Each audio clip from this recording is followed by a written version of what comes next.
दोस्तों आखिरकार वो घड़ी आ ही गई जिसका हर किसी को बेसब्री से इंतजार था। आईपीएल 2026 का फाइनल मुकाबला आज खेला जा रहा है, जहां आमने सामने हैं आरसीबी और गुजरात टाइटंस। दोनों ही टीमों ने पूरे सीजन में शानदार प्रदर्शन किया है और अब हर किसी की नजरें इस बड़े मुकाबले पर टिकी हुई हैं। इस मैच में आरसीबी के कप्तान ने टॉस जीतकर पहले गेंदबाजी करने का फैसला किया।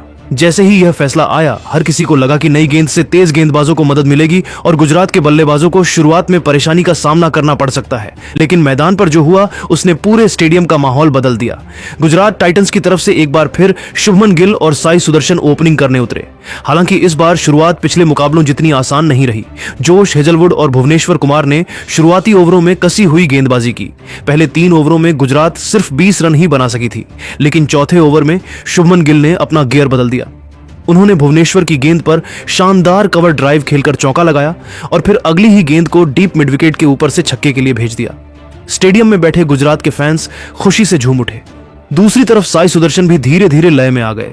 उन्होंने स्पिनर कृणाल पांड्या को निशाने पर लेते हुए एक ओवर में 2 चौके और एक शानदार छक्का जड़ दिया। देखते ही देखते गुजरात की रणगति बढ़ने लगी।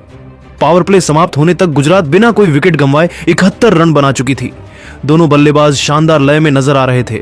शुभमन गिल क्लासिकल शॉट्स खेल रहे थे, जबकि साई सुदर्शन आक्रामक अंदाज में रन बना रहे थे। दोनों बल्लेबाजों के बीच पहले विकेट के लिए 115 रन की शानदार साझेदारी हुई। आरसीबी के गेंदबाज विकेट के लिए तरसते नजर आए। आखिरकार 8वें ओवर में हेजलवुड ने शानदार यॉर्कर डालकर साई सुदर्शन को आउट किया। सुदर्शन ने 39 गेंदों में 78 रन बनाए, जिसमें 9 चौके और 4 छक्के शामिल रहे। हालांकि सुदर्शन के आउट होने के बाद भी गुजरात की रफ्तार कम नहीं हुई। अब मैदान पर आए जोस बटलर और उन्होंने आते ही आरसीबी के गेंदबाजों पर हमला बोल दिया। बटलर ने पहली ही गेंद पर चौका जड़ा और फिर कृणाल पांड्या के ओवर में लगातार 2 छक्के लगाकर बता दिया कि वह किस इरादे से बल्लेबाजी करने आए हैं। दूसरी तरफ शुभमन गिल ने भी अपना अर्धशतक पूरा कर लिया था। इसके बाद उन्होंने और आक्रामक अंदाज अपनाया।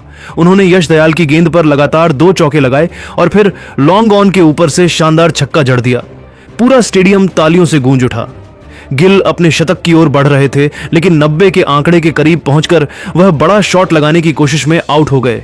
उन्होंने 52 गेंदों में 89 रन की शानदार कप्तानी पारी खेली। उनकी इस पारी में 10 चौके और 4 छक्के शामिल रहे। अब गुजरात पूरी तरह बड़े स्कोर की तरफ बढ़ रही थी। जोस बटलर ने भी अपनी तूफानी बल्लेबाजी जारी रखी और सिर्फ 23 गेंदों में 45 रन ठोक दिए। हालांकि वह भी डेथ ओवरों में बड़ा शॉट खेलने के प्रयास में कैच आउट हो गए। अंतिम ओवरों में वॉशिंगटन सुंदर और जेसन होल्डर ने गुजरात को शानदार फिनिश दिया। सुंदर ने कुछ बेहतरीन चौके लगाए, जबकि होल्डर ने अंतिम ओवर में लगातार 1 छक्का और 1 चौका लगाकर स्कोर को और मजबूत बना दिया। आरसीबी के गेंदबाजों की बात करें तो जोश हेजलवुड ने 2 विकेट जरूर हासिल किए, लेकिन बाकी गेंदबाज काफी महंगे साबित हुए। डेथ ओवरों में गुजरात के बल्लेबाजों ने पूरी तरह हमला बोल दिया और आरसीबी को वापसी का कोई मौका नहीं दिया। 20 ओवर समाप्त होने तक गुजरात टाइटंस ने 4 विकेट के नुकसान पर 226 रन का विशाल स्कोर खड़ा कर दिया। शुभमन गिल की 89 रन की कप्तानी पारी, साई सुदर्शन के 78 रन और जोस बटलर की विस्फोटक बल्लेबाजी की बदौलत गुजरात ने फाइनल जैसे बड़े मुकाबले में दमदार प्रदर्शन किया। अब मुकाबला पूरी तरह रोमांचक हो चुका है, क्योंकि सामने है विराट कोहली और आरसीबी की मजबूत बल्लेबाजी। लेकिन जिस तरह गुजरात के बल्लेबाजों ने आज प्रदर्शन किया है, उसे देखकर साफ लग रहा है कि 227 रनों का यह लक्ष्य हासिल करना बिल्कुल भी आसान नहीं होने वाला।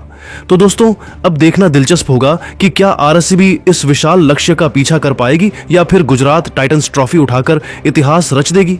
227 रनों के विशाल लक्ष्य का पीछा करने उतरी आरसीबी की टीम पर शुरुआत से ही काफी दबाव था। सामने आईपीएल फाइनल जैसा बड़ा मुकाबला था और दूसरी तरफ गुजरात टाइटंस की मजबूत गेंदबाजी।